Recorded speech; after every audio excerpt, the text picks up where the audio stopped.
الرحمن الرحيم. الحمد لله رب العالمين، والصلاة والسلام على أشرف الأنبياء والمرسلين وعلى آله وصحبه أجمعين. أشهد أن لا إله إلا الله وحده لا شريك له، وأشهد أن محمدا عبده ورسوله. أما بعد. Assalamualaikum warahmatullahi wabarakatuh. Muslimin dan muslimat, tuan-tuan, puan-puan, ibu-ibu, ayah-ayah yang Allah rahmati, lagi Allah kasihi sekalian, alhamdulillah, segala puji bagi Allah Subhanahu wa taala. Rasa syukur kita kepada Allah Subhanahu wa taala. Pertemuan kita buat siri yang ke-17 pada pagi ini, moga-moga Allah Subhanahu wa taala memberikan keberkatan daripada permulaan sehingga kepada penghujung pengisian tadabbur suratul kahfi pada pagi ini. Alhamdulillah kita dapat bertemu, kita dapat menyambung kembali pengisian kita yang mana pada minggu lepas kita tidak dapat bersama. Namun begitu, kita semua sentiasa dapat mengambil ataupun menggunakan waktu-waktu yang Allah berikan untuk kita sentiasa dekat dengan Al-Quranul Karim. Pada pagi ini untuk siri yang ke-17, insya-Allah kita akan menghabiskan beberapa lagi ayat-ayat yang berkaitan dengan Ashabul Kahfi. Yang mana Ashabul Kahfi ini ceritanya seperti mana yang Allah Ta'ala ceritakan di dalam suratul Kahfi, dia akan berakhir pada ayat yang ke-26. InsyaAllah pada pagi ini kita mohon bimbingan dari Allah, kita mohon inayah dari Allah, kita mohon taufik dari Allah, rahmat dari Allah untuk kita dapat menyelesaikan perbincangan kita tentang Ashabu Al-Kahfi. Dan insya-Allah pada minggu hadapan, siri yang ke-18, jika kita selesai tajuk Ashabul Kahfi pada pagi ini, minggu depan kita akan membuat kesimpulan keseluruhan ayat cerita tentang Ashabul Kahfi dan kita akan terus kepada topik yang baru di dalam suratul Al-Kahfi. Kita terus kepada ayat yang ke-23 dan ayat nombor 24. Moga-moga tuan-tuan dan puan-puan dapat mendengar suara saya dengan baik dan jelas. Semoga tuan-tuan dan puan-puan dapat menerima nota rujukan kita pada pagi ini dan semoga tuan-tuan dan puan-puan kita semua dipermudahkan pembelajaran kita pada pagi ini. Ayat 23 dan ayat nombor 24 ia berkaitan dengan perintah dari Allah Subhanahu wa taala kepada Nabi sallallahu alaihi wasallam. Okey, ayat 23 dengan 24 ini merupakan perintah yang ketiga yang telah Allah perintahkan kepada Nabi Muhammad sallallahu alaihi wasallam. Perintah ketiga ini adalah perintah berbentuk larangan. Maknanya Allah Subhanahu wa taala melarang Nabi Muhammad sallallahu alaihi wasallam melakukan sesuatu yang mana larangan tersebut adalah larangan yang ketiga. mungkin akan ada yang bertanya, di mana larangan yang kedua, di mana larangan yang pertama? Tiba-tiba kita masuk ayat 23, kita jumpa perintah yang ketiga, iaitu perintah dari sudut melarang Nabi SAW. Okay. Sebelum kita pergi kepada ayat 23 dan 24 secara terperinci, izinkan saya menyebutkan di manakah perintah yang pertama dan perintah yang kedua.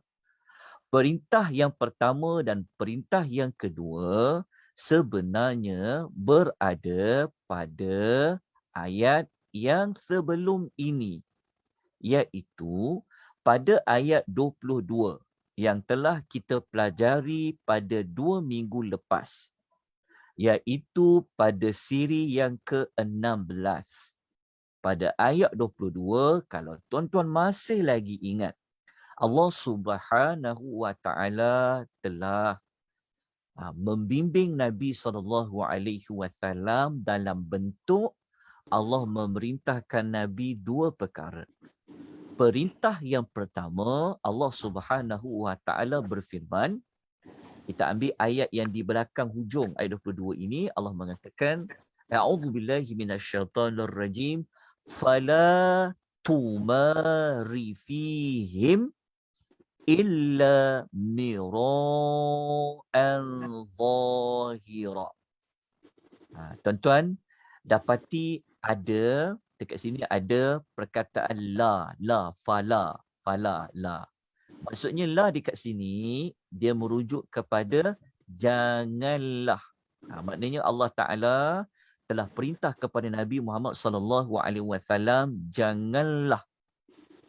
Maka janganlah.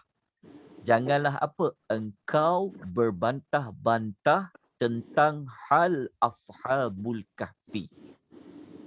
Ini adalah perintah yang pertama dari Allah kepada Nabi SAW. Kita telah ulas apa makna fala tumari fihim illa mira'an zahira. Dan perintah yang kedua, Allah Ta'ala mengatakan wala. Sekali lagi Allah kata wala tastafti fihim minhum ahada. Allah kata, janganlah engkau bertanyakan tentang ashabul kahfi kepada mana-mana ahlul kitab. Kepada sesiapa pun, iaitu kepada ahlul kitab. Dapat kan kita daripada ayat nombor, sekejap ya, saya nak kena. Daripada ayat nombor 22 ni, kita jumpa dua la. La, fala dengan wala. Maknanya, la yang pertama merupakan perintah yang pertama, pesanan dari Allah kepada Nabi, termasuklah perintah yang kedua. Jadi ada dua perintah. Dan perintah yang ketiga di mana? Perintah yang ketiga ada pada ayat nombor 23 yang kita akan baca pada pagi ini. Kita akan jumpa ayat 23. Allah Subhanahu wa Ta'ala memulakan A'udzubillahi minasyaitonirrajim.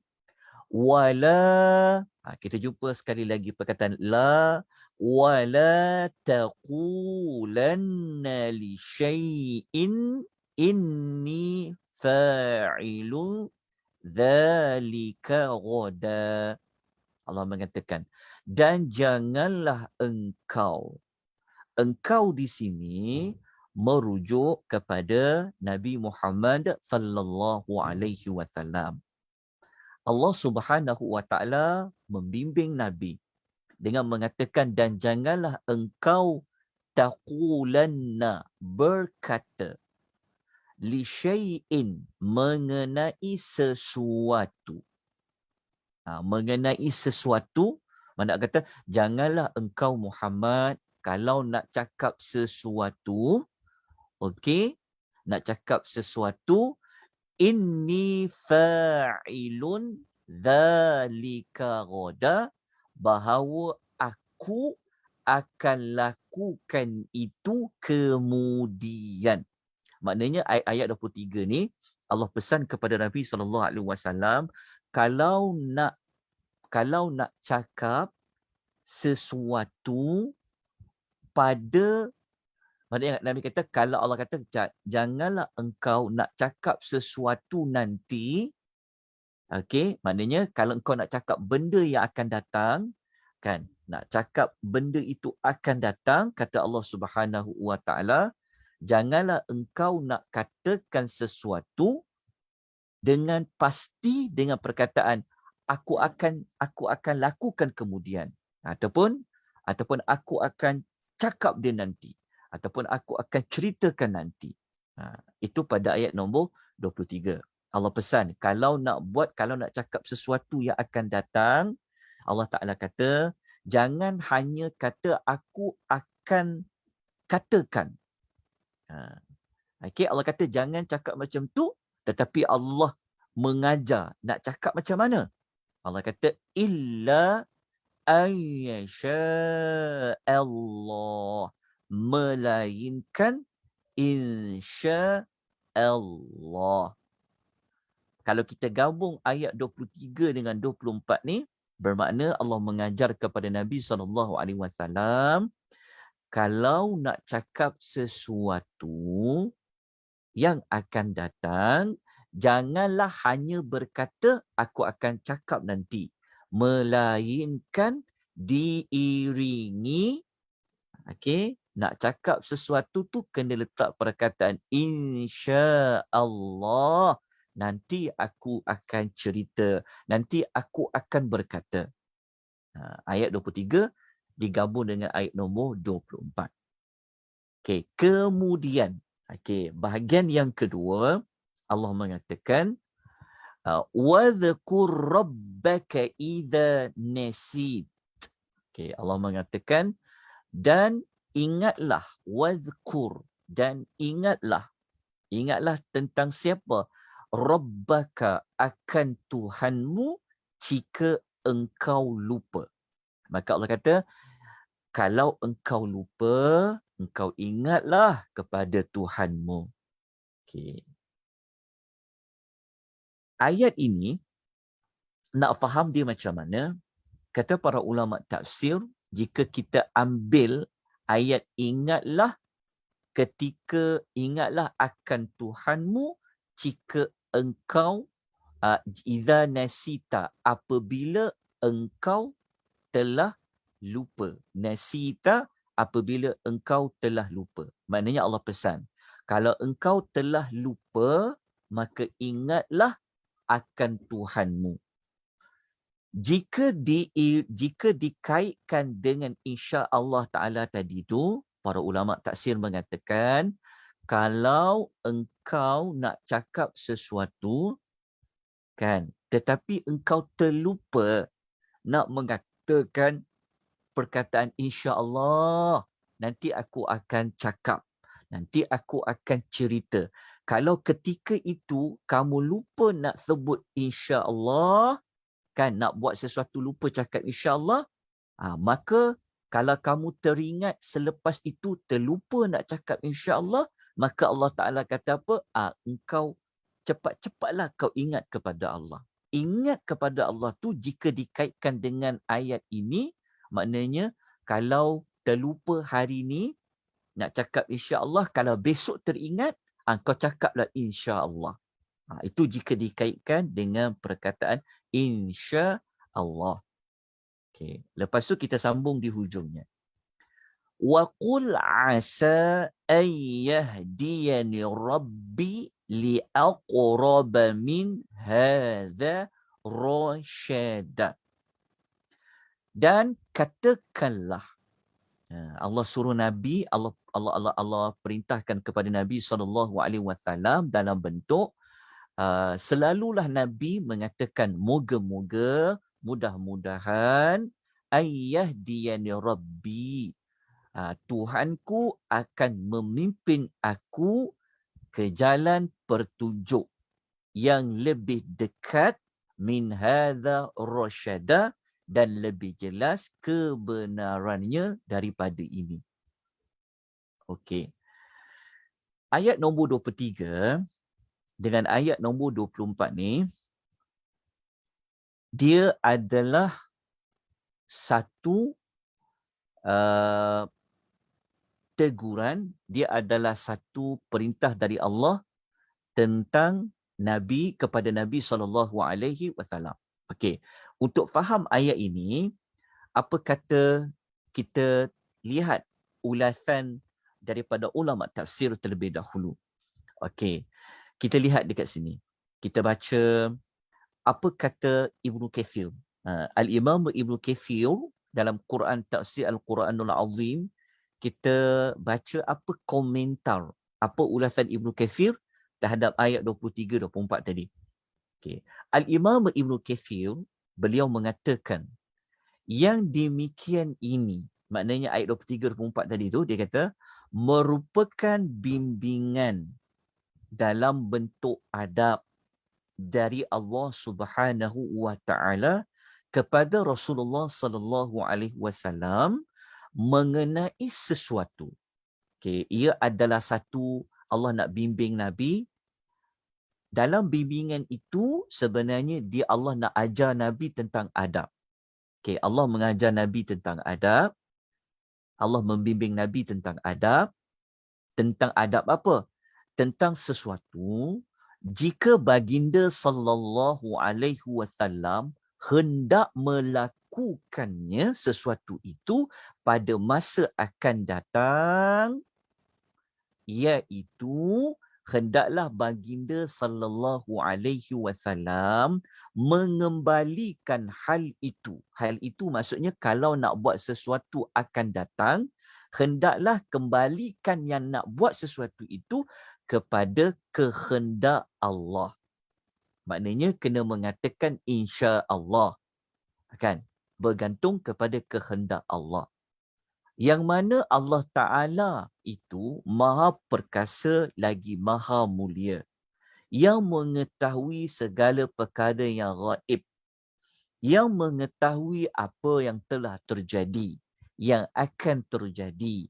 Yang tidak akan terjadi dan bagaimana akan terjadi. Maknanya dalam ulasan Ibnu Kathir ni, Ibnu Kathir dia menerangkan sebenarnya kepada kita secara tidak langsung, bukan sekadar Ibnu Kathir nak bagi tahu pada kita itu adalah adab yang Allah nak ajar pada Nabi. Kalau Nabi ni nak buat sesuatu yang akan datang, Nabi hendaklah mengiringi nak buat sesuatu tu dengan perkataan insya Allah. Bukan sekadar itu Ibnu Kathir nak ulas. Tapi Ibnu Kathir dia menerangkan kepada kita kenapa perlu mengatakan perkataan insya Allah. Kenapa? Kenapa kita kata insya Allah jika Allah berkehendaki? Kenapa perlu kata begitu? Ibnu Kathir menerangkan. Dekat sini dia menerangkan. Kenapa? Kenapa perlu kalau nak buat sesuatu akan datang, perlu dikata insya Allah. Kenapa? Maka Ibnu Kathir menerangkan. Kerana Allah Ta'ala tu dia maha perkasa lagi maha mulia. Ini ulasan dia. Kenapa lagi? Kerana Allah Ta'ala tu dia tahu perkara yang gaib. Perkara yang gaib. Allah tu juga dia mengetahui apa yang telah terjadi. Apa yang telah terjadi, yang akan terjadi. Belum jadi, tapi Allah Ta'ala mahu mengetahui apa yang dah berlaku, apa yang akan berlaku, apa yang tidak akan berlaku dan bagaimana ia berlaku. Jadi, jelas ulasan daripada Al-Imam Ibnu Kathir tentang ayat tadi itu. Kenapa Allah Ta'ala mengajar kepada Nabi supaya mengatakan insya Allah dalam setiap sesuatu yang Nabi nak lakukan akan datang. Kerana akan datang, nama pun akan datang. Kenapa akan datang? Kaitkan dengan Allah sebab Nabi tak tahu akan datang tu jadi apa. Siapa yang tahu? Allah yang tahu. Yang akan datang tu belum tentu boleh buat. Kenapa? Kerana ia bergantung kepada kehendak Allah. Allah saja berkuasa yang boleh buat apa yang kita nak buat akan datang. Ini seperti mana ulatan Ibnu Katsir. Okey, sekarang kita nak jelaskan lagi. Kenapa Allah Ta'ala perintah macam ni kepada Nabi? Kan? Kalau kita baca pada ayat ni, kalau kita baca pada ayat ni seolah-olah bahawa sebenarnya Nabi ni dia seperti pernah lupa ke? Pada dalam ayat ni Allah kata, وَذْكُرْ رَبَّكَ إِذَا نَسِيتَ. Ingatlah akan Tuhanmu jika engkau lupa. Maknanya jika engkau telah lupa. Adakah ayat 23-24 ini merujuk kepada Nabi pernah lupa nak cakap insya Allah ataupun dia adalah satu bimbingan awal. Maksudnya kalau kita baca pada ayat ni kita akan jumpa seolah-olah seperti Nabi pernah lupa ya nak cakap insya Allah. Ataupun Nabi tak pernah lupa lagi. Tapi itu kalau Nabi lupa.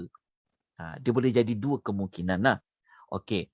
Kemungkinan pertama, kenapa kita kata ada kemungkinan? Kan? Okey. Ayat 23-24 ni, kan, para ulama tafsir banyak menyebutkan bahawasanya Nabi SAW sebenarnya pernah terlupa untuk berkata insya Allah. Macam mana para ulama boleh mengatakan Nabi pernah terlupa mengatakan ucapan insya Allah? Okay. Para ulama yang berdalilkan kepada isu tersebut, mereka bergantung kepada sebab turunnya kisah Ashabul Al-Kahfi. Dalam erti kata lain, surah Al-Kahfi ini, cerita Ashabul Kahfi ini, dia ada sebab turun ayat dia. Sebab turun ayat ni dikatakan. Okey. Ini cerita, kita ambil dulu maklumat ni, kan? Maksudnya ada riwayat. Okey, ada riwayat yang mengatakan bahawasanya orang kafir Quraisy dahulu, orang kafir Quraisy, orang kafir Quraisy di Mekah, mereka sebenarnya pernah menghantar dua lelaki. Siapa dia? An-Nadhr bin Al-Harith dan Uqbah bin Abi Mu'id. Orang kafir Quraisy di Mekah, mereka pernah hantar dua orang bertemu dengan orang Yahudi di Madinah. Kan, orang kafir Quraisy mengetahui di Madinah ni ada orang Yahudi di situ. Jadi, orang kafir Quraisy mereka hantar dua orang lelaki, An-Nadhr bin Al-Harith dan Uqbah bin Abi Mu'id. Pergi jumpa orang Yahudi dekat Madinah tu nak buat apa? Tanya tentang Nabi Muhammad sallallahu alaihi wasallam. Maknanya mereka nak tahu tips, mereka nak tahu ciri-ciri. Muhammad ni betul ke dia tu rasul? Sebab apa nak tanya kepada orang Yahudi kat Madinah? Kerana orang Yahudi ni kan ahlul kitab. Orang yang pernah menerima kitab-kitab lah kan. Orang Yahudi ni kan pernah ada kitab Taurat, pernah ada kitab Zabur, pernah ada kitab Injil. Kan? Jadi mereka nak tanya kepada orang Yahudi dekat Madinah tu, macam mana nak tahu Muhammad dia adalah Rasul. Okay, maka pergilah dua orang ni. Okay, ini riwayat ya. Okay, lepas tu orang Yahudi tadi berikan petua, berikan cara. Kalau betul nak kenal, dia ni adalah Muhammad tu, kalau nak tahu dia tu Nabi ke tak Nabi, maka tanya kepada dia 3 soalan. Soalan pertama tentang penghuni gua. Okey. Soalan yang kedua tentang lelaki yang pusing satu dunia. Kisah Zulkarnain lah. Dan yang ketiga, tanya dekat dia tentang roh. Okey. Ini 3 soalan yang orang Yahudi memberikan cadangan. Kalau nak tahu Muhammad tu dia betul Nabi, tanya di 3 soalan ni. Dia boleh jawab ke dia tak boleh jawab. Okey. Baliklah 2 orang lelaki ni bertemulah dengan orang kafir Quraisy tadi. Dia berkata, kita dah tahu dah. Macam mana kita nak tahu Muhammad ni Nabi ke tak Nabi? Okey. Kemudian mereka pun bertanyalah kepada Nabi Muhammad sallallahu alaihi wasallam tentang 3 isu ini. Okey. Maka Nabi sallallahu alaihi wasallam berjanji untuk cerita keesokan harinya. Keesokan harinya sebab mereka tanya 3 soalan. Nabi kata, okey, esok aku cerita. Maknanya Nabi ni dia nak kata esok tu maknanya masa depan lah. Maknanya yang akan datang. Nabi kata, aku akan cerita apa yang kau tanya tu. Namun Nabi SAW dia tak dapat jawapan yang orang ni bertanya kepada Nabi, maknanya Allah Ta'ala tidak bagi tahu jawapan tersebut kepada Nabi sehinggalah hari yang ke-15. Okey. Maknanya sampai 15 hari Nabi tak dapat jawapan tentang penghuni gua tu siapa, lelaki yang pusing satu dunia tu Zulkarnain tu siapa, tentang roh Nabi tak dapat jawapan tu. Sedangkan Nabi hari mula-mula Nabi dah cakap, okey, esok aku cerita pada kamu. Kan nak membuktikan Nabi ni betul tak ada seorang rasul. Tetapi Allah tak bagi jawapan kepada Nabi sehinggalah hari yang ke-15. Dari 15 hari tu, lepas tu baru Nabi dapat jawapan tentang siapa tu Ashabul Kahfi. Sehinggalah ayat yang kita baca tu. Okey. Maklumat yang kita dapat ni, kalau kita berdasarkan kepada maklumat riwayat ini, kita akan mudahlah kita nak faham ayat ni. Maknanya ayat 23 ni dikaitkan, kalau kita tengok riwayat tadi, seolah-olah kalau kita tengok ayat 23 ni, dan janganlah engkau berkata mengenai sesuatu. Apa yang kata tentang sesuatu tu? Maka para ulama tafsir, jika dia pegang riwayat tadi tu, sebab turun tadi, maknanya janganlah engkau nak cakap, engkau nak jawab 3 soalan mereka tu, engkau nak cerita esok. Melainkan kau kena kata sepatutnya insya Allah. Kan? Jadi, kalau kita tengok pada riwayat ni, menunjukkan bahawa Nabi dia terlupa nak menyebut insya Allah. Besok aku cerita dekat korang. 3, aku akan bagi jawapan kepada kamu tentang 3 soalan tu. Maknanya Nabi terlupa untuk menyebut insya Allah, menyebabkan Allah Ta'ala menegur Nabi sallallahu alaihi wasallam pada ayat 23 dengan ayat 24 ni. Okay. Allah menegur Nabi disebabkan Nabi terlupa untuk mengatakan insya Allah dengan kehendak Allah. Okay. Ini pendapat jika mereka merujuk kepada riwayat asbabun nuzul ni. Bahkan banyak digunakan asbabun nuzul yang ini. Okey. Sebelum kita nak terima maklumat asbabun nuzul ini, okey, kita kena lihat dahulu tentang status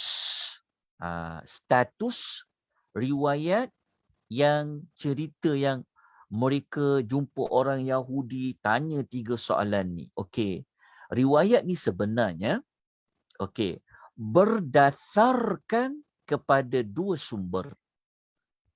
Dia sangat popular riwayat ni. Mana-mana pengajar yang mengajar tentang Ashabul Kahfi, dia akan bawa sebab bernuzul ni. Penulis-penulis buku, di dalam buku-buku, dia bawa riwayat ni. Dia akan bawa. Sebenarnya dalam kitab tafsir ada juga. Hatta Ibnu Katsir pun bawa riwayat ni. Jika diteliti, sebab itu kita tidak boleh menerima semua maklumat di dalam kitab, di dalam buku, melainkan kena dibuat penelitian. Dia apabila dia sebut tentang hadis, dia sebut tentang riwayat, sebab tadi kan disandarkan kepada Nabi. Nabi ditanya. Apabila dia sebut tentang maklumat tersebut, kita perlu ada sumber. Ya ke Nabi pernah ditanya? Sebab kita nak sebut kaitkan dengan Nabi kan? Ada riwayat tu yang kita sebut tadi tu. Kita nak tahu sumber dia mana? Siapa perawi tu? Siapa perawi hadis tu? Bukhari ke? Muslim ke? Jika kita teliti riwayat tersebut, riwayat tu sebenarnya ia datang daripada Ibnu Abbas. Ibnu Abbas radhiyallahu anhuma yang jelaskan tentang perkara yang Nabi ditanya tadi tu. Daripada Ibnu Abbas. Ibnu Abbas ni siapa? Sahabat Nabi sallallahu alaihi wasallam. Dapatkan dulu maklumat tu. Ibnu Abbas ni dalam dia meriwayatkan sebab turun cerita itu ada 2 jalan. 2 jalan tu maksudnya macam mana kita tahu tu riwayat daripada Ibnu Abbas radhiyallahu anhuma? Sumber pertama ada dalam kitab ni. Ibnu Ishaq dalam kitab As-Siyar wal Maghazi. Ni sumber pertama adalah diambil daripada riwayat Ibnu Ishaq. Ibnu Ishaq dalam kitab As-Siyar wal Maghazi, dia ada menukilkan maklumat yang Nabi ditanya 3 soalan tadi tu. Macam mana Ibnu Ishaq ni dia tahu?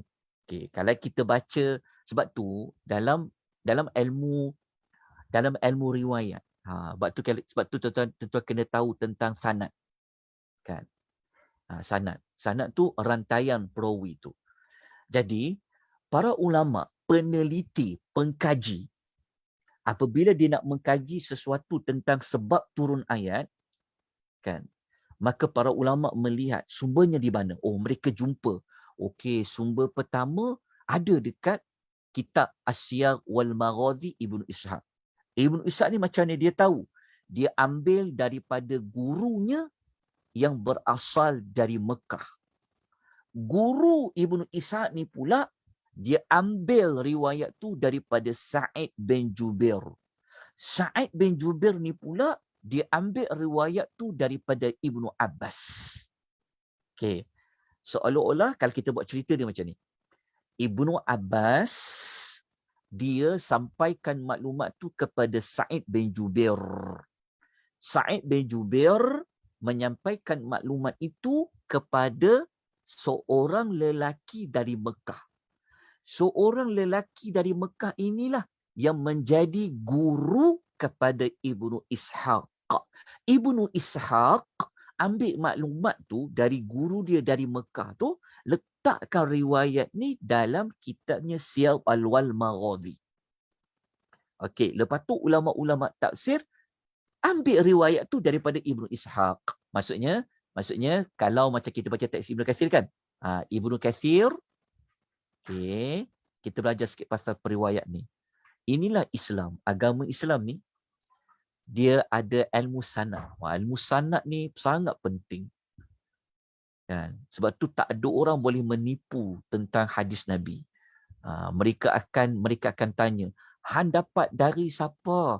Dia akan tanya, saya dapat dari A. A dapat dari mana? A dapat dari B. B tu siapa? Ditanya. Dia akan tanya sampai kepada silsilah rantaiannya kepada Nabi SAW. Ini kaedah dia. Okay.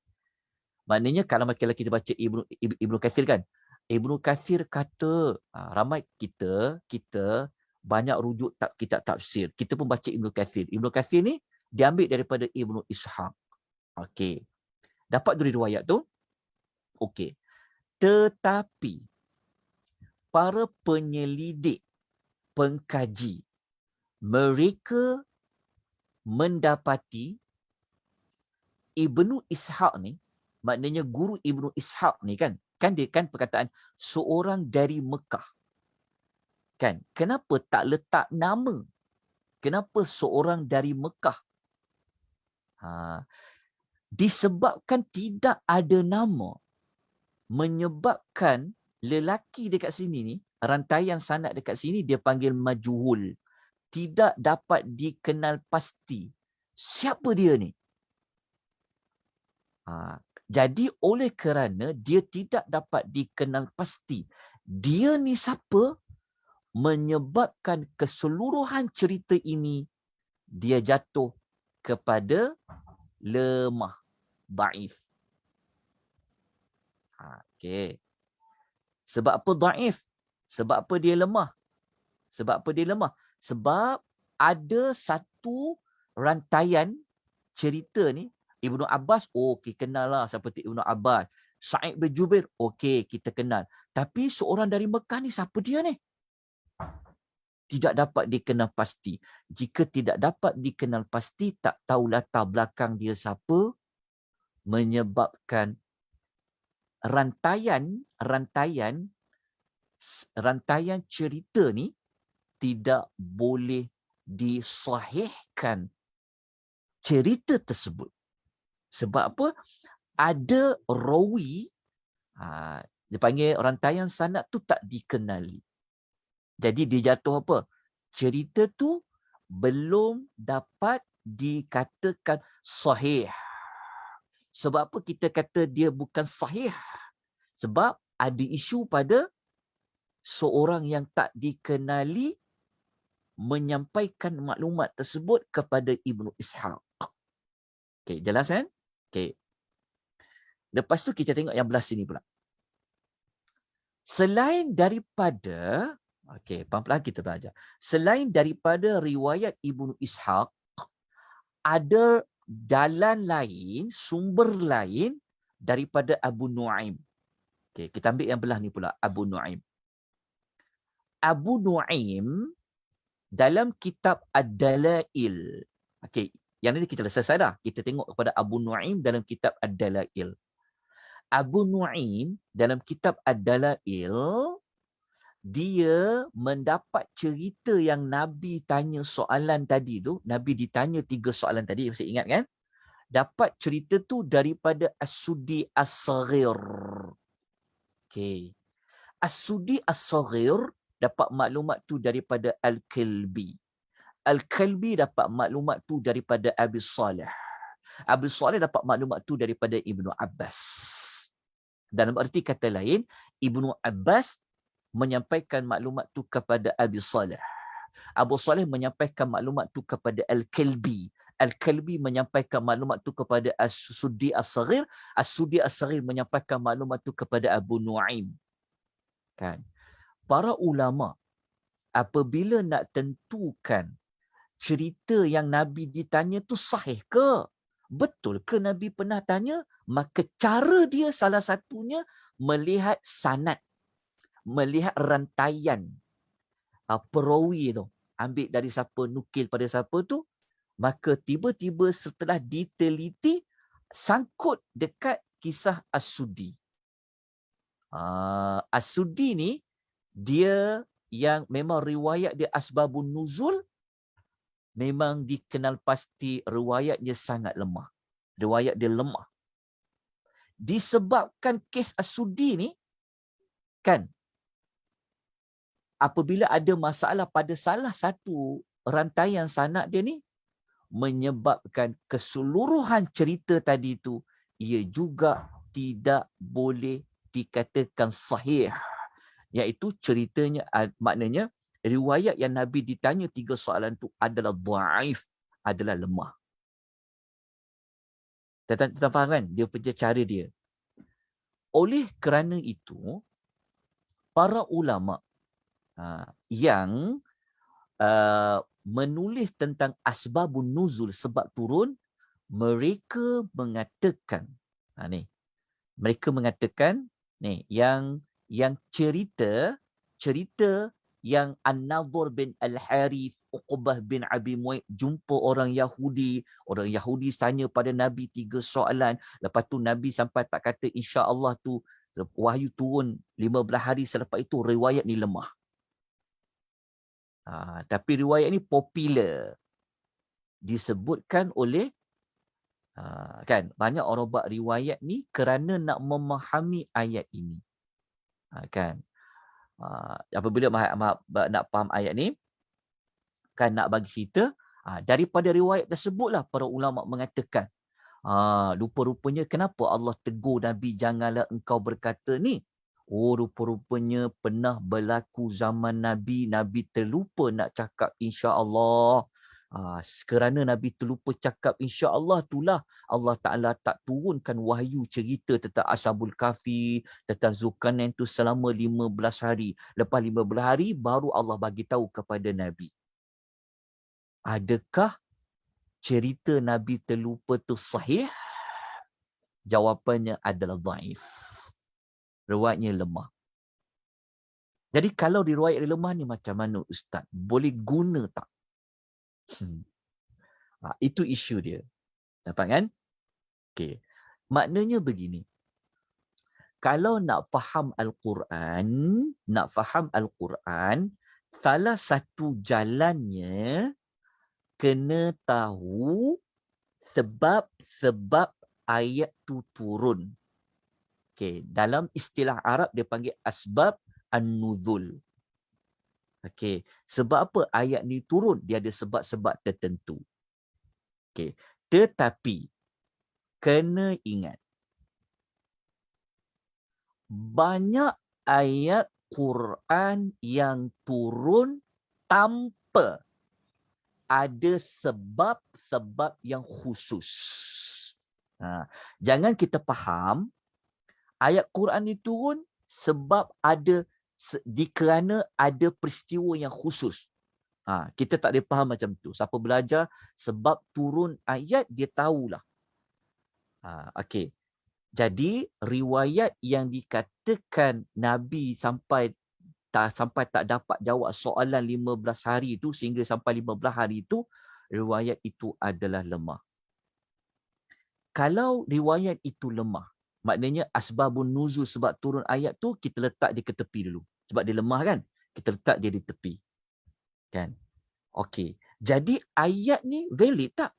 Of course lah ayat ni valid, sebab kita kena faham macam ni. Jangan kita ingat dalam cerita Ashabul Kahfi ni semuanya ada sebab turun dia yang khusus. Tidak. Okey, jelas Maknanya walaupun kalau kita letak ke tepi dulu riwayat asbabun nuzul tadi kerana dia lemah, okey, ayat ni memberi maksud kepada kita bahawa Allah Ta'ala nak bimbing Nabi. Maknanya kalau kita letak riwayat tadi tu kita tak nak terima sebab dia lemah riwayat tadi, bermakna Allah Ta'ala nak bimbing Nabi. Kalau Nabi nak buat sesuatu, Nabi nak cakap sesuatu, kena diiringi sebut insya-Allah. Kalau Nabi terlupa, sebutlah semula insya-Allah. Sama juga. Kita kena faham kan ayat tu. Okey, bagi pendapat saya pun sebenarnya baca dalam banyak rujukan, banyak ulama yang guna riwayat yang Nabi ditanya 3 soalan ni. Kan? Tapi disebabkan dia lemah, Kan? Tapi tetap ayat tu kita dapat isu dia. Kan, jelas kan? Okey. Kemudian kita nak kukuhkan lagi maklumat tadi tu, kan? Allah Taala nak bimbing Nabi SAW yang Nabi ni kalau dia nak buat sesuatu yang akan datang, dia kena sebut insya-Allah. Okey, untuk kuatkan maklumat tadi, ada satu kisah benar yang berlaku kepada Nabi Allah Sulaiman, anak kepada Nabi Daud. Okey, cerita benar tu, macam mana kita boleh tahu cerita tu cerita benar? Kisah Nabi Sulaiman. Sebab, ni jawapan dia. Kerana ada sumber. Okey. Hadis riwayat Al-Bukhari dan hadis riwayat Muslim. Ingat, apabila tuan-tuan mendengar, mempelajari, mengikuti kisah-kisah yang terdahulu, jangan terima mana-mana fakta, info tanpa tuan-tuan bertanya. Ataupun tuan-tuan dapatkan dulu sumber dia dari mana. Faham tak maksud saya? Kalaulah orang kata, sebenarnya kan ada satu kisah Nabi Sulaiman tu pun dia terlupa nak cakap insya-Allah. Jadi dia cerita lama tu. Nabi Sulaiman cerita dia lama. Macam mana awak tahu? Kat situ kita kena tanya. Oh, cerita tu sebenarnya ada dalam riwayat Al-Bukhari, riwayat Muslim. Oh, ada dalam hadis. Barulah kita pegang kepada riwayat tu. Tapi kalau dia tak bawa sumber dari mana, hati-hati. Kita boleh dengar, kita boleh catat, tapi tulis. Belum dapat dipastikan kesahihannya. Ini satu kaedah, satu ilmu, satu kunci kalau nak ikuti mana-mana pengisian. Okay, kita digalakkan belajar, digalakkan untuk kita belajar. Pergilah mana-mana kita pergi dalam kelas ke, ikutlah mana-mana kelas bimbingan tadabbur ke, tafsir ke, whatever, apa-apa. Tapi apabila masuk kepada kisah-kisah, kita mesti kena tahu. Saya nak tahu sumbernya di mana. Kena ada ilmu macam tu. Supaya kita punya puas salin maklumat tu, tiba-tiba, cerita tu rupanya lemah. Cerita tu rupanya tak betul. Sepatutnya kita bertanya dalam majlis ilmu tu, izinkan saya Pak Ustaz untuk saya bertanya, cerita yang dikongsi tadi tu ada sumbernya tak? Begitu. Kita kena berani tanya. Sebab itu hak kita sebagai seorang pelajar, sebagai penuntut ilmu. Dan sepatutnya orang yang menyampaikan ilmu tersebut, dialah yang kena sampaikan maklumat yang benar, yang tepat dan sahih. Kalau tidak, nanti Allah akan tanya dia di hari akhirat. Jangan main-main ya, nak sampaikan satu maklumat tentang ilmu Allah. Okey. Kisah Nabi Sulaiman, anak kepada Nabi Daud ni, dia pernah berkata, Nabi SAW cerita pada kita. Nabi Sulaiman dia kata, aku akan membuat giliran 70 isteriku. Dalam riwayat mengatakan 100 isteriku dalam satu malam. Maksudnya Nabi Sulaiman ni, dia nak mendatangi isteri dia satu malam, semua isteri dia. Riwayat kata ada 70 orang, ada kata 100 orang. Okey, ni syariat Nabi Sulaiman.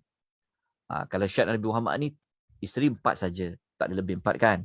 Yang Nabi Sulaiman ni, dia kata, aku nak mendatangi ke semua isteriku satu malam. Lepas tu dia kata, yang semua isteriku nanti tu akan melahirkan seorang anak lelaki yang anak-anak tu akan berperang di jalan Allah. Maknanya Nabi Sulaiman kata, dia kata, pada satu malam tu nanti aku akan datang semua isteriku. Maknanya dia akan melakukan hubungan badan dengan semua isteri dia. Lepas tu dia nak isteri dia akan mengandung, lepas tu melahirkan anak lelaki. Anak lelaki tu akan digunakan untuk pergi berperang di jalan Allah. Kemudian dikatakan kepada Nabi Allah Sulaiman. Dalam riwayat mengatakan malaikat tegur Nabi Allah Sulaiman. Malaikat tu kata apa? Sebut insya-Allah. Insya-Allah. Tetapi Nabi Sulaiman tidak mengucapkan insya-Allah. Kan? Maknanya malaikat mengatakan, kalau kau nak cakap, engkau nak pergi mendatangi isteri engkau pada satu malam, kau kena kata dia dengan insya-Allah. Tapi Nabi Sulaiman tidak mengucapkannya. Kalau kita baca dalam hadis tu, Nabi SAW bersabda, falam yaqul. Maka Nabi Sulaiman dia tidak kata, insya-Allah. Tetapi dia mendatangilah isteri dia seperti yang dia kata. Kan, dia membuat giliran mendatangi isteri-isterinya. Hasil daripada Nabi Sulaiman tu mendatangi isterinya, maka kata Nabi SAW, tidak ada seorang pun daripada mereka yang melahirkan anak, melainkan ada seorang saja isteri dia yang melahirkan anak. Tapi anak tu pun tak jadi orang yang sempurna. Okay. Kemudian Nabi SAW melanjutkan lagi ceritanya. Kan? Nabi kata apa dalam hadis tu? Nabi mengatakan, "Walladhi nafsi biyadi, law qala insya Allah lam yahnath wa kana darkan lihajatihi." Sabda Nabi SAW, seandainya dia, iaitu Nabi Sulaiman berkata insya Allah, nescaya dia tidak akan berdosa dan demikian itu sudah cukup untuk memenuhi hajatnya. Maknanya Nabi Allah Sulaiman ni, disebabkan dia tidak mengucapkan insya Allah, menyebabkan apa yang dia cita-citakan, apa yang dia inginkan daripada hasil hubungan badan dengan isteri dia tadi tu, Allah tidak makbulkan. Allah tidak makbulkan apa yang Nabi Sulaiman dia nak tadi tu. Sebab apa? Kerana dia tidak mengucapkan insya Allah. Oleh kerana itulah Allah Ta'ala tidak memenuhi hajat dia. Jadi daripada kisah Nabi Sulaiman ni, kita mendapat maklumat tentang kenapa setiap pekerjaan yang kita nak lakukan, kita mesti sebut insya Allah. Jadi kita boleh ambil kes contoh yang jelas yang telah terbukti kisah Nabi Allah Sulaiman. Maknanya kita nak buat benda akan datang kan? Macam kita kata insya-Allah nanti aku datang, insya-Allah nanti aku buat, insya-Allah. Okay, kalau kita tak kata insya-Allah, benda akan datang tu nanti akan jadi macam Nabi Allah Sulaiman. Mungkin kita tak dapat buat, mungkin ada halangan, mungkin. Tapi kalau kita sebut insya-Allah, dia akan membawa kepada makna apa tau? Insya-Allah ni dia mengandungi makna seperti mana kata Al-Imam Sa'di dalam tafsir dia, Allah Ta'ala, apabila kita kata insya-Allah, dia akan membawa makna seperti kita minta tolong Allah, seperti kita minta berkat dari Allah, seperti mana Allah Ta'ala permudahkan urusan kita. Sebab apa? Sebab kita menyandarkan apa yang kita nak buat dekat depan tu dengan kehendak Allah. Sebab kehendak Allah Ta'ala ni, kalau Allah berkehendak, dia nak buat, dia boleh buat apa saja. Tak ada siapa boleh halang.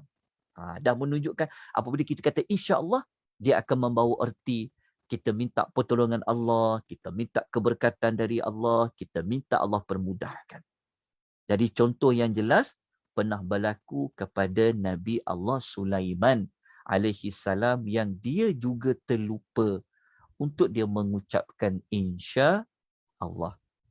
Okey, jadi habis untuk ayat 23-24. Okey, kita nak pergi kepada tindakan apa yang kita nak lakukan selepas memahami ayat 23 dan ayat nombor 24 tadi. Maknanya ayat 23 dan ayat 24 tu apa pengajaran yang saya boleh ambil, tuan-tuan boleh ambil, dan apa tindakan yang kita kena ambil. Okey, kita namakan dia tindakan selepas tadabbur. Nombor 1. Tindakan 1. Kita, kalau tindakan pertama kita kena buat adalah menyandarkan sesuatu urusan. Suatu urusan tu maknanya kalau kita nak berjanji ke, kalau kita nak buat sesuatu ke, apa-apa yang hendak dibuat akan datang, okey, hendaklah kita sandarkan apa yang kita nak buat tu pada akan datang. Kita kena katakan insya Allah, dengan kehendak Allah. Okey, itu tindakan nombor 1. Okey. Kalau kita memang ada azam, kita nak buat benda akan datang tu, maka kita kena iringi dengan ucapan insya Allah. Okey. Kenapa? Mengapa? Sedikit sebanyak kita dah terang dah tadi. Kan? Okey, kita tengok huraian dia. Okey, jelas puan dapatkan tindakan dia? Okey. Sebenar-benarnya bukan hanya dalam suratul Kahfi saja ayat 23 dan 24 yang ada petunjuk tentang nak buat sesuatu tu kata insya-Allah. Bukan ayat tu saja sebenarnya. Sebenarnya Allah Subhanahu wa taala sendiri telah mengajar kepada kita, Allah Ta'ala sendiri berkata, kalau Allah nak buat, Allah juga kata insya-Allah. Kita baca ayat ni, terfaham tak maksudnya? Maksud dia, Allah Ta'ala yang mensyariatkan kalau nak buat sesuatu, kena sebut insya-Allah pada akan datang kan? Sebenarnya bukanlah Allah Ta'ala nak didik Nabi Muhammad SAW saja. Sebenarnya Allah Ta'ala telah tunjukkan bukti yang Allah Ta'ala itu sendiri telah buat macam tu. Kita boleh rujuk dalam suratul Fatihi.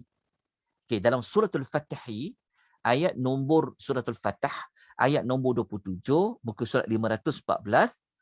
Okay, ini ayat dia. Kalau siapa tahu suratul Fatihi ni kan, adalah surah yang turun selepas Nabi SAW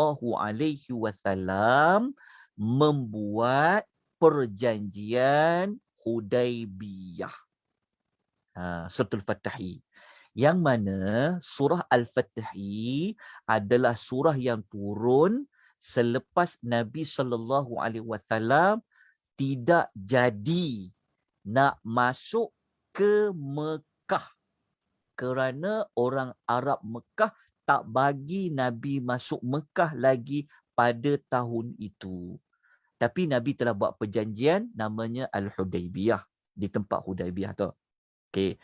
Ketika mana dalam suratul Fatih ini, Allah Ta'ala telah berjanji kepada Nabi.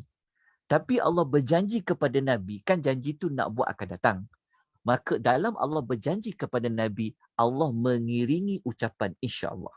Jadi kita baca ayat nombor 27. Laqad sadaqallahu rasulahu ar-ru'ya bil haqq. Sesungguhnya Allah tetap membuktikan kebenaran mimpi Rasulnya dengan kenyataan yang sebenarnya. Maknanya Allah Ta'ala bagi tahu bahawa Allah Ta'ala ni, Allah Ta'ala akan buktikan apa yang Nabi mimpi, ia adalah benar akan jadi kenyataan. Apa yang Nabi mimpi? Maka Allah mengatakan, la tadkhulunnal masjidil harama. Iaitu sesungguhnya kamu tetap akan Allah janji kan yang Nabi bermimpi sebenarnya Nabi ni akan dapat memasuki Masjidil Haram. Faham kan? Jadi Allah Ta'ala kata Muhammad kan, Allah Ta'ala bagi tahu Allah Ta'ala akan membuktikan, akan merealkan apa yang Nabi mimpi, yang Nabi akan masuk Mekah, Nabi akan dapat memasuki Masjidil Haram. Allah kata Nabi akan memasukinya. Lepas tu Allah mengatakan insyaallahu aminin. InsyaAllah dalam keadaan aman. Faham tak maksudnya? Allah Ta'ala mengajar kepada kita. Allah Ta'ala sendiri ketika janji kepada Nabi, untuk Nabi nanti akan dapat masuk Mekah, dapat masuk Masjidil Haram, Allah mengiringi dengan ucapan insya Allah. Dan telah terbukti kepada kita macam mana Nabi masuk Mekah, Nabi dapat tawan Mekah itu dalam keadaan apa? Perlu tak Nabi berperang? Tak perlu. Nabi masuk ke dalam kota Mekah, Nabi membebaskan kota Mekah dalam keadaan aminin. Nampak tak? Maksud dia, daripada ayat ni, betapa pentingnya untuk buat sesuatu tu dengan mengiringi ucapan dengan kehendak Allah. Apabila kita kata dengan kehendak Allah, insya-Allah, seolah-olah, bukan seolah-olah dah, memang betul pun kita kata, ya Allah, aku nak buat apa tu, kau tolong ya Allah. Kalau kau tolong ya Allah, kalau kau berkehendak ya Allah, engkau tetap akan dapat buat dia. Dalam masa sama, kita akan minta berkat dari apa kita nak buat itu. Itu penting insya-Allah. Jadi kita dah belajar dekat suratul Fatihah, Allah Ta'ala sendiri berjanji kepada Nabi, Allah Ta'ala meletakkan, mengiringi perkataan insya-Allah. Okay. Kenapa kita nak tengok contoh lagi, kan? Selain daripada Allah Ta'ala janji kepada Nabi akan dapat masuk Mekah dengan Allah kata insya-Allah, kita boleh tengok contoh lain dalam suratul Kahfi. Kita tengok surah Kahfi juga, kita akan jumpa kisah Nabi Allah. Kejap Okey, bukan. Saya bukan nak tengok ke sini. Sekejap. Sekejap. Okey. Kita terus dekat sini jawapan dia. Okey, kita pergi kat sini. Okey. Kenapa? Ini kita nak perincikan lagi. Kenapa sampai perlu sebut insya-Allah? Okey. Jawapan dia, kalau kita rujuk dalam surah Takwir ayat 29. Okey, halaman 586. Kita akan jumpa jawapan bahawasanya Allah Ta'ala ni kata apa? وَمَا تَشَاءُونَ إِلَّا أَن يَشَاءَ اللَّهُ إِلَّا أَن يَشَاءَ اللَّهُ رَبُّ الْعَالَمِينَ. Okey, dekat sini kita jumpa dua kan? Kita jumpa perkataan sya Allah, kita jumpa sya'u. Okey, Allah kata, dan kamu tidak dapat menentukan kemahuan kamu. Maksudnya Allah kata, dan kamu tidak akan dapat melakukan apa yang kamu hendak, melainkan apabila dikehendaki oleh Allah, yang Allah tu Rabb seluruh alam. Faham tak ayat ni? Ayat ni bagikan kita jawapan. Kenapa Allah Ta'ala didik Nabi? Allah Ta'ala sebut ayat 23-24 tadi. Kenapa ya? Kalau kita baca dalam ayat lain, seperti surah Takwir, Allah Ta'ala bagi jawapan kepada kita. Kenapa? Kerana apa yang kita nak buat tu tidak akan terlaksana kalau Allah Ta'ala tidak mengkehendaki apa yang kita nak buat itu terjadi. Kita rancanglah apapun. Kalau Allah Ta'ala kata, jangan jadi apa dia rancang, tak akan jadi. Itu jawapan dia. Kita dapatlah dan dia punya apa perincian dia. Jelas tuan-tuan perempuan kan? Sebab tu orang yang mengata nak buat sesuatu tanpa mengkaitkan dengan kehendak Allah ni, seolah-olah dia akan membawa kepada apa? Aku confirm boleh buat punya, aku confirm boleh pergi punya, dia akan bawa kepada tu. Tapi dalam Islam mengajar kepada kita bahawasanya tak akan ada benda yang boleh berlaku di alam ini melainkan ia berlaku dengan kehendak Allah. Okey. Jalan apa dapat ya kat sini? Dapat dia punya jawapan dia. Okey. Sekejap kita lanjutkan lagi. Ayat yang berikutnya lagi. Okey. Ini perincian dia. Kenapa? Ada apa dengan ucapan kehendak Allah tadi? Kita dapat jawapan kerana apa saja yang kita nak buat tidak akan terlaksana, tak akan jadi, tak akan dapat buat melainkan Allah mengkehendaki dia terjadi. Okey. Kenapa kita perlu mengatakan kehendak Allah? Kerana kalau kita baca dekat suratul Namli ayat 65 muka surat 383, kita akan dapat jawapan di sebalik perkataan insya-Allah tadi itu ada apa? Qul la ya'lamu man fis samawati wal ardil ghaiba illa Allah. Katakanlah, tiada sesiapa pun di langit ni ataupun dia berada di bumi yang tahu tentang perkara yang ghaib. Maksud dia apa? Maksud dia, Allah Ta'ala beritahu kepada kita, tak ada seorang pun, tak ada mana-mana makhluk pun yang dia tahu benda yang ghaib, benda yang tersembunyi, benda yang akan datang. Tak ada seorang pun yang tahu. Allah je yang tahu. Oleh kerana Allah saja yang tahu esok nak apa, benda yang ghaib berlaku apa, maka kita serahkan benda yang hanya Allah je tahu kepada Allah. Itu kita kata dengan kehendak Allah. Insya Allah. Okey. Kita ambil satu lagi ayat untuk mengukuhkan tentang apakah di sebalik Allah menyebut ayat 23 24 tadi tu. Kalau kita rujuk dalam suratul Luqman ayat 34. Muka surat 414 ayat 34 surah Luqman ni, ini ayat terakhir surah Luqman. Allah bagi tahu kepada kita. Ayat ni saya potong, dia ada panjang lagi tapi saya ambil yang utama untuk tajuk kita ni. Allah mengatakan wa ma tadri nafsun ma za taksibu ghada. Allah bagi tahu kepada kita, tak ada seorang pun yang dia tahu esok dia nak buat apa. Kan? Siapa boleh tahu secara pasti esok dia akan dapat buat apa? Tapi kita cakap esok aku datang InsyaAllah. Kita kata esok aku datang. Tapi dia tak tahu dia boleh datang ke, dia boleh pergi ke, dia boleh buat ke. Allah beritahu di surah Luqman, tak ada seorang pun tahu esok dia dapat buat apa. Lepas tu Allah mengatakan, wa ma tadri nafsun bi ayyi ardin tamutu. Allah mengatakan, dan tiada seorang pun yang dia tahu di bumi manakah, di negeri manakah dia akan mati. Tak ada.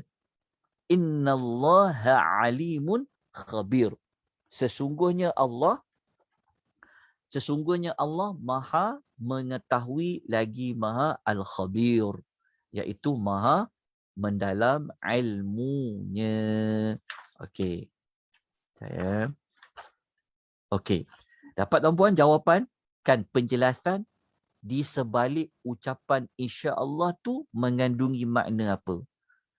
Kenapa kita perlu ucapkan? Kita dah sebut tadi dekat dalam surah At-Takwir, dekat dalam suratul Namli dan suratul Luqman, Allah je yang tahu tentang perkara yang tersembunyi, perkara yang ke depan. Kita tidak tahu, Allah je yang tahu. Allah je yang tahu boleh jadi ke apa kita rancang, macam mana benda yang kita rancang tu boleh terjadi. Allah saja yang tahu. Oleh kerana itu, hendaklah kita menyerahkan apa yang ke depan itu dengan kehendak Allah Subhanahu wa ta'ala. Okey, jelas? Okey. Tindakan pertama ni, kita nak kukuhkan dia lagi dengan dua maklumat. Okey, maklumat ni. Jika, okey, kelebihan kalau kita sebut insya-Allah Taala ni, dia akan dapat cover kesalahan yang kita lakukan. Faham tak? Kalau kita sebut insya-Allah, contoh kalau macam kita buat satu janji, kita kata insya-Allah. Kita kata, okey, aku janji bulan depan kita jumpa. Atau kata, aku janji bulan depan aku bayar, insya-Allah. Kita sebut insya-Allah. Tiba-tiba sampai ke bulan depan tu, kita tak dapat tunaikan janji kita. Kan? Adakah kita termasuk dalam orang yang mungkiri janji?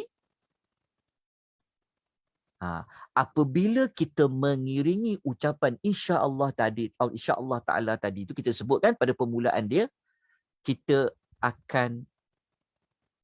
bukanlah termasuk kepada orang yang mungkir janji. Maknanya jika kita mengiringi ucapan insya-Allah Taala ni, kan, apabila kita tak boleh buat, tak dapat buat apa yang kata kita nak buat tadi tu, kita terselamat daripada kesalahan apa yang kita nak janji tadi tu. Contoh, kita ambil kisah Nabi Allah Musa alaihi salam. Nanti kita akan belajar insya-Allah ayat nombor 69. Kan, kisah Nabi Musa, kita kan jumpa perkataan insya-Allah. Jadi dalam kisah Nabi Musa kan dia nak pergi berguru dengan Khidir. Dengan Khidir alaihi salam kan, dia nak pergi berguru. Jadi waktu dia mula-mula nak berguru dengan Khidir, Nabi Allah Musa telah buat satu janjilah. Kan? Dia janji apa? Dia kata, qala satajiduni insya'allahu sabira. Musa berkata, engkau akan dapati aku. Engkau ni maknanya Khidir tu. Nabi Musa kata, engkau nanti akan dapati aku ni, insya-Allah, orang yang sabar. Nabi Musa ni ketika dia nak ikut Nabi Allah Khidir tadi, okey, Nabi Allah Khidir dia cakap dah, kau takkan mampu sabar. Tapi Nabi Musa janji. Dia cakap, insya-Allah engkau akan tengok aku ni orang yang sabar. Lepas tu Nabi Musa kata, wala a'si laka amra. Dan aku tak akan bantah apa pun sebarang perintahmu, apa saja urusanmu. Kan? Ini sebelum Nabi Allah Musa ikut Nabi Khadir. Kan? Tapi dia sebut awal-awal dah. Dia kata, insya-Allah kau akan dapati aku sabar ikut engkau. Aku akan belajar dengan kau sabar. Dia kata. Tetapi pada hakikatnya, semasa berlaku kes yang sebenar, actualnya, Nabi Allah Musa dia buat apa? Kan dia bertanya banyak soalan kan sebelum Khidir bagi jawapan kan. Jadi adakah tindakan Nabi Musa itu sudah diletakkan orang mungkir janji? Faham tak? Maksudnya mungkin orang kata Nabi Musa ni mungkir janji ni. Tadi kata mula-mula nak jadi orang yang sabar, tak nak banyak bertanya, nak ikut je Nabi Khidir ni. Tiba-tiba dia pula banyak bertanya. Kan? Dia mungkir janjilah tu. Mungkir janji kan tak boleh. Sebenarnya Nabi Allah Musa telah terselamat daripada istilah mungkir janji kerana dia telah cakap awal-awal insya-Allah dengan kehendak Allah Ta'ala. Bukan dia main-main. Dia berbeza dengan orang yang dia saja je tak nak tunai janji. Dia pun buat-buat kata insya-Allah. Itu tak boleh. Itu berbeza dengan orang yang memang awal-awal lagi niat. Aku tak nak tunaikan janji dia. Aku nak bagi sedap hati dia. Aku cakaplah insya-Allah. Bukan. Yang itu memang awal-awal dia panggil mungkir janji. Tapi Tetapi kalau kita sebut insya-Allah, kita ada azam nak buat. Kan? Tetapi kita iringi perkataan insya-Allah, maknanya apabila sampai kepada harinya, sampai kepada peristiwa tersebut, maka kita terkeluar daripada orang yang mungkir janji. Seperti mana kisah Nabi Allah Musa dengan Nabi Allah Khidir. Okey, jelas. Nampak tak? Betapa besarnya manfaat, faedah daripada ucapan insya-Allah. Okey, kita ada satu lagi sebelum kita pergi kepada tindakan nombor 2. Okey. Kebaikan, kalau kita sebut insya-Allah kan, kita dapat berkat. Dapat berkat. Nak tengok contoh manusia dapat berkat. Kita dah dapat contoh tadi kan. Kita dapat contoh yang Nabi Sulaiman tak sebut insya-Allah. Apakah keburukan dia dapat? Nampak tak yang sebaliknya? Tetapi kali ni kita nak bawa contoh orang sebut insya-Allah, Allah bagi dia keberkatan pula. Kita tengok contoh siapa? Kita tengok contoh Nabi Allah Ismail alaihi salam, ketika mana bapa dia Nabi Allah Ibrahim nak sembelih dia. Dia cakap apa kepada bapa dia? Saya potonglah ayat tu. Merujuk dalam surah As-Saffat ayat 102, muka surat 449, Nabi Allah Ismail dia cakap apa pada bapa dia. Saya potong cerita tu yang Nabi Allah Ismail, Nabi Ibrahim kan cakap, wahai anak, kan, aku memimpi, aku nak kena sembelih engkau. Lepas tu Nabi Allah Ismail jawab apa? Dia kata dekat ayah, dia kata, qala ya abati fa'al ma tu'mar. Dia Ismail menjawab, dia kata, ayah, dia kata, wahai ayahku, dia kata, wahai kesayanganku, dia kata, jalankanlah apa yang diperintahkan kepadamu. Maknanya Nabi Ismail kata apa? Okey ayah, ayah buat. Ayah tunaikan apa yang ayah mimpi tu, ayah buat ayah. Lepas tu Nabi Allah Ismail dia kata apa? Insya satajiduni insyaallahu minas sabirin. Dia kata ke ayah dia, ayah buat ayah. InsyaAllah ayah akan dapati aku ni termasuk dalam kalangan orang yang sabar. Maknanya Nabi Allah Ismail dia berjanji. Dia cakap pada ayah dia, ayah nak sembelih aku nanti, ayah sembelihlah, buatlah ayah. Kan? Sembelihlah aku seperti mana yang ayah mimpi. InsyaAllah ayah dapati aku orang yang akan sabar, yang akan bersedia saja untuk ayah sembelih dia. Tetapi apa kebaikan terbukti, apa kebaikan Allah bagi kepada Nabi Ismail? Allah Ta'ala telah tukar Nabi Allah Ismail daripada dia menjadi kibas kan. Dekat situ kita dapati, oh besar kan manfaat. Kalau kita sebut insya Allah Ta'ala ni, kita boleh ambil contoh kisah Nabi Ismail. Ketika mana dia nak disembelih oleh bapaknya. Lepas tu, kalau kita nak kuatkan insya Allah, kita tengok, kalau aku tak sebut insya Allah Ta'ala ni, mungkin aku boleh jadi macam Nabi Allah Sulaiman. Apa hajat dia tu Allah Ta'ala tidak kabulkan.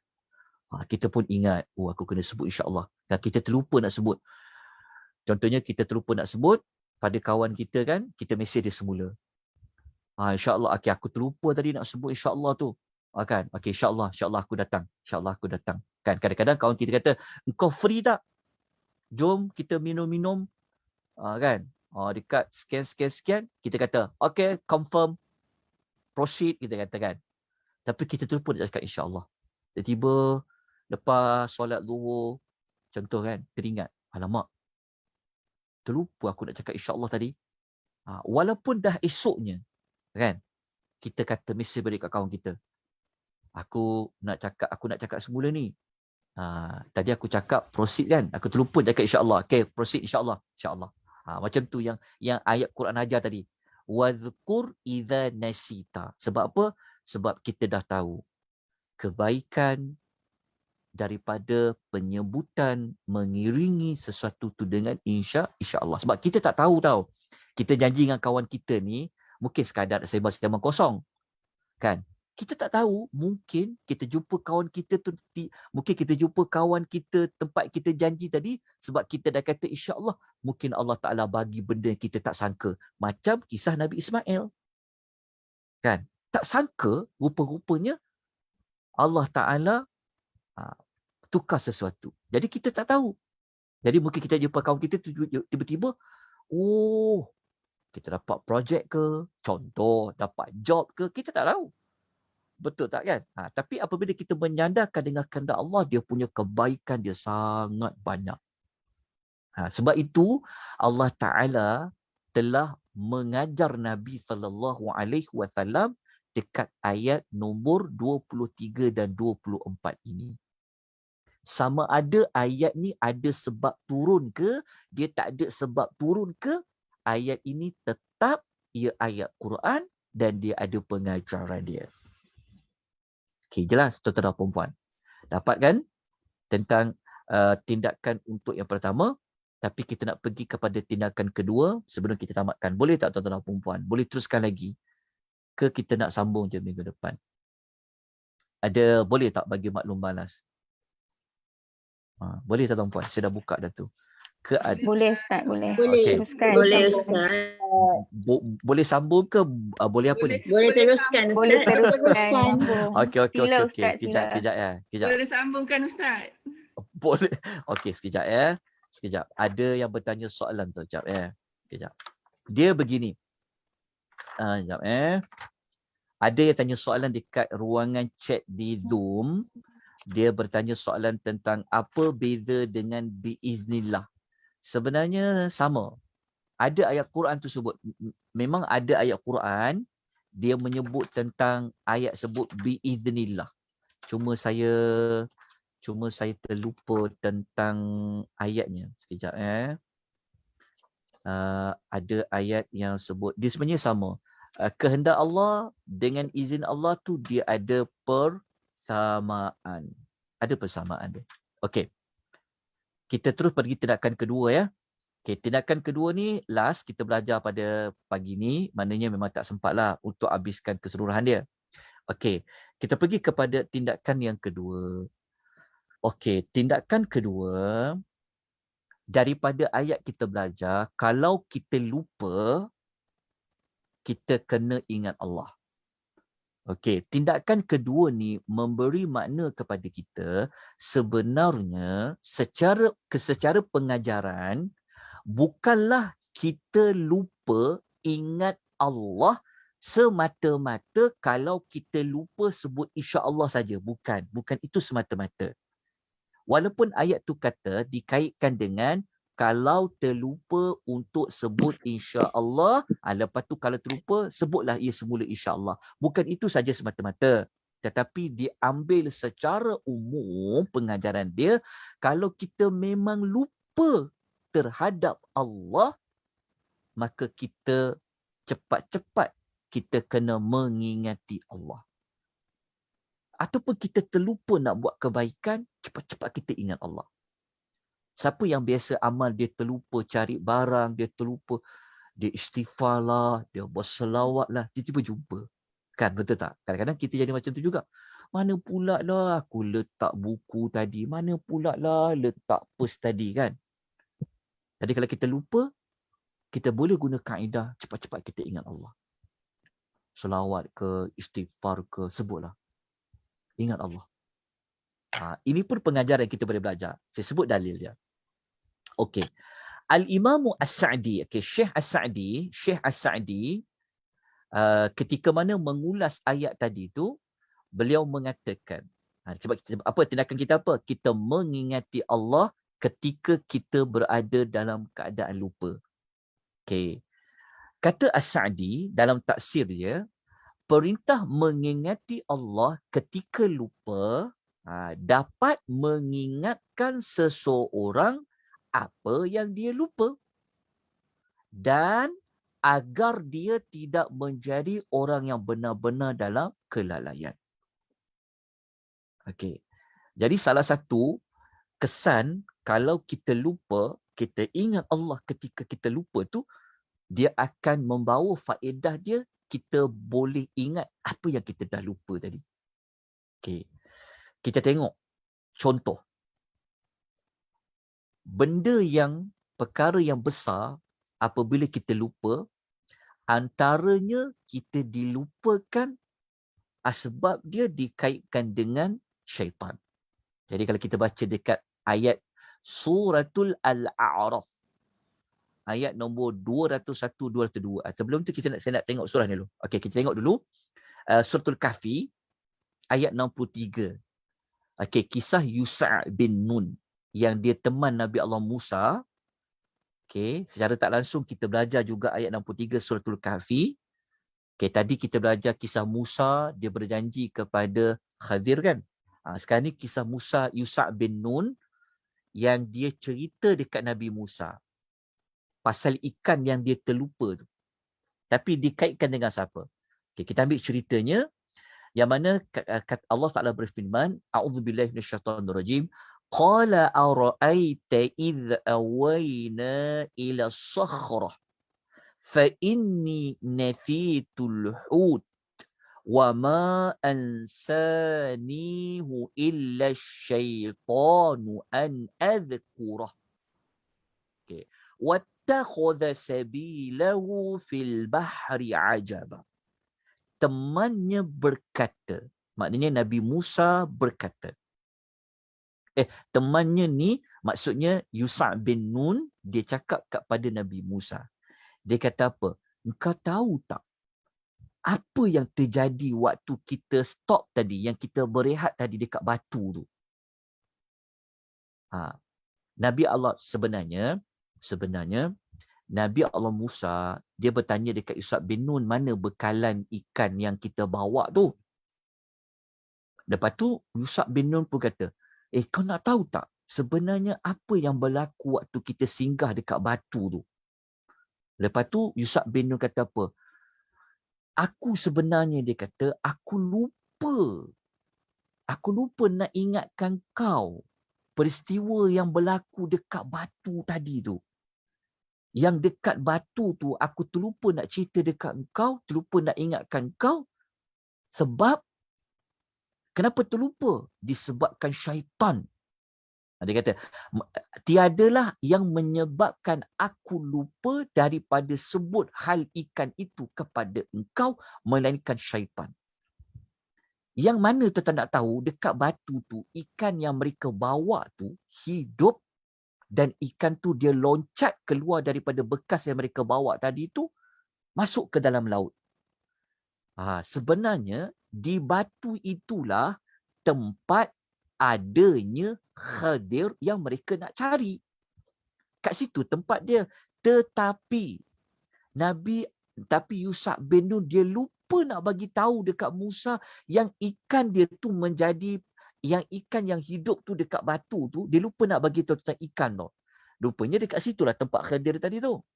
Tapi dah jalan jauh dah, barulah teringat. Tapi dia kata apa? Macam dia lupa?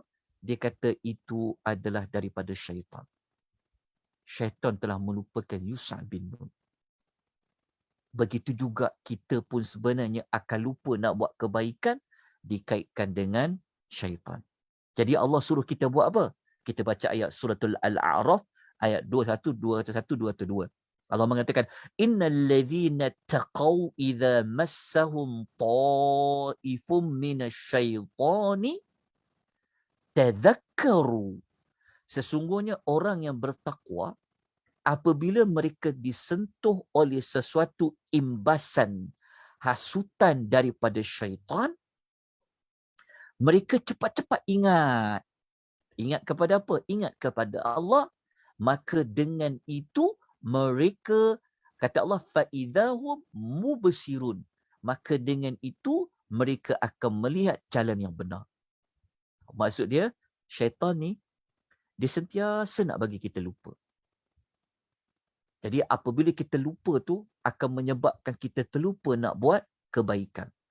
Jadi apabila kita dalam himbasan syaitan, dalam nak was-was syaitan sebagainya, kalau kita cepat-cepat kita ingat Allah, nanti kita akan dapat ingat semula ataupun kita tidak akan terlupa kebaikan yang kita nak buat. Sebab syaitan ni dia memang akan cari jalan macam mana kita tak buat kebaikan. Kita tak dapat buat amal soleh. Antaranya caranya dengan dia melupa-lupakan kita. Contoh kalau macam kisah Yusuf bin Nun tadi kan. Dia lupakan pasal ikan tu supaya Musa ni dia tak dapatlah nak jumpa dengan berguru belajar dengan Khadir contoh. Jadi syaitan dia memang macam tu. Kalau kita baca dalam sejarah, katakan dalam sejarah bapa kita Nabi Adam pun dia terlupa tentang larangan Allah tentang pokok tu. Itu dikaitkan juga tentang waswas syaitan. Jadi caranya tak nak kita tertinggal, terlepas nak buat kebaikan, kerana kita sentiasa melalui hasutan syaitan, maka kita cepat-cepat apa? Tadhakkaru. Kita mengingati Allah Subhanahu wa ta'ala. Kita dah tulis dekat jadual, ada kelas sekian kan. Kita pun buatlah kerja, keluarlah sekejap, tiba-tiba kita tak perasan. Rupanya kelas kau berapa Tak tengok dah balik, dah habis dah. Macam tu. Jadi sebenarnya itu juga adalah di antara faktor yang dilakukan oleh syaitan. Jadi ingat Allah Subhanahu wa ta'ala. Okey, kita tengok. Dah masuk dah ayat 25 ya. Okey, ni di antara contoh yang kita boleh ambil dekat tindakan nombor 2. Kalau kita ingat Allah, sebenarnya syaitan tak boleh melupakan kita sebenarnya. Tapi kalau kita terlupa, cepat-cepat kita ingat pada Allah Subhanahu wa ta'ala. Khususnya seperti mana kisah kalau kita terlupa nak sebut insya-Allah. Kita sebut insya-Allah. Walaupun dah berlalu beberapa hari. Kalau kita ingat, kita sebut insya-Allah. Baik, itu adalah 2 tindakan dekat ayat 23 dan 24. Maknanya ayat 25 dengan 26 ni kita kena sambung minggu hadapan dan kita akan buat kesimpulan terus. Kisah Ashabu Al-Kahfi. Minggu hadapan. Insya-Allah. Sebut insya-Allah. Tapi kita kena azam, memang kita nak buat lah. Sebab tu kita kata insya-Allah. Baik. Saya buka mana-mana pertanyaan, persoalan. Okey, ada tak tanya soalan? Ada nak tanya soalan secara verbal tak? Sebelum kita Assalamualaikum, tangguhkan. Ustaz. Waalaikumsalam warahmatullahi So maksudnya wabarakatuh. kita boleh melazimilah cakap insya-Allah dalam setiap perbuatan kita dalam kehidupan seharian. Contohnya, insya-Allah lepas ni nak masak, insya-Allah lepas ni nak pergi kedai. Bukan just macam untuk berjanji dengan orang macam nak insya-Allah aku nak jumpa kau minggu depan. Macam tu ke Ustaz? Tak, dia apa saja yang kita nak lakukan pada benda-benda yang dia bukan pada janji saja. Pada janji pun kena sebut. Dia benda yang mustaqbal. Dia benda yang akan datang. Boleh. Macam anak tanya, Ma, bila Mama nak masak ni? Kan? Kelas berapa lama? Kita cakap, insya-Allah nanti dah habis kelas, ibu masak. Boleh? Bagus? Memang digalakkan sebut insya-Allah. Boleh. Untuk perkara-perkara yang akan datang. Bukan disebut insya-Allah pada perkara yang dah berlaku. Dah berlaku tak adalah insya-Allah.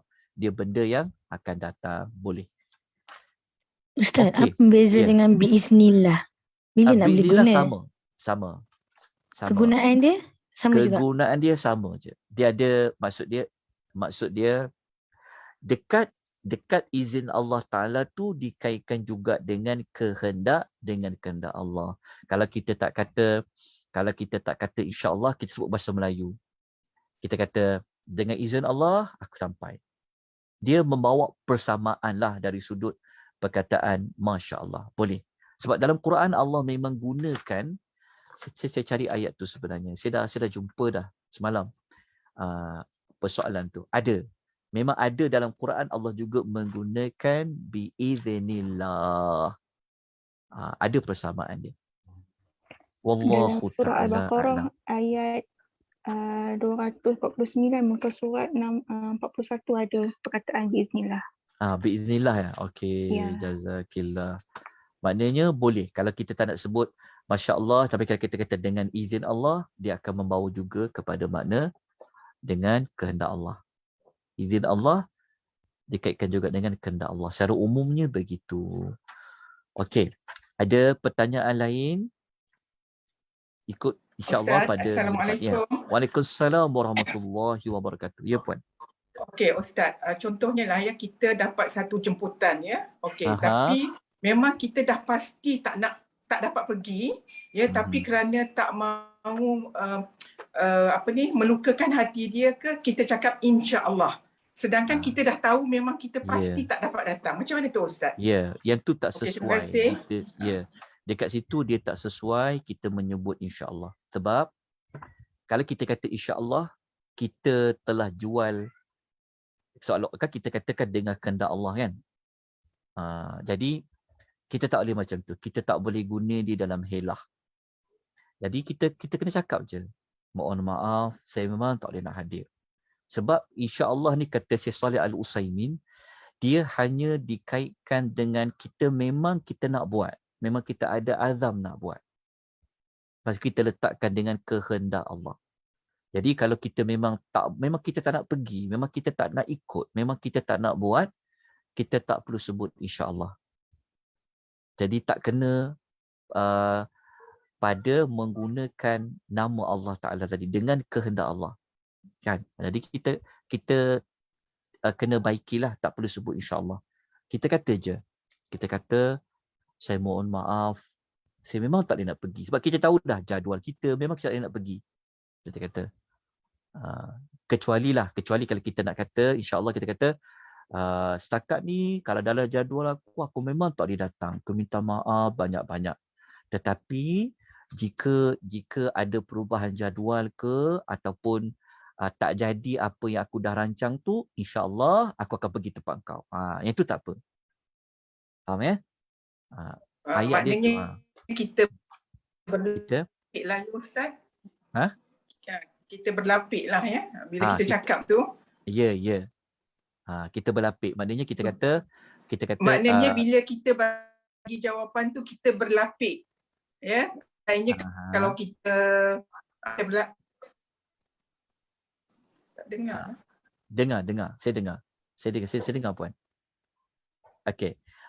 Maknanya macam ni. Kalau lah orang jemput kita katakan, kita kata Hajah jemput datang minggu depan rumah saya dia buat makan-makan kan.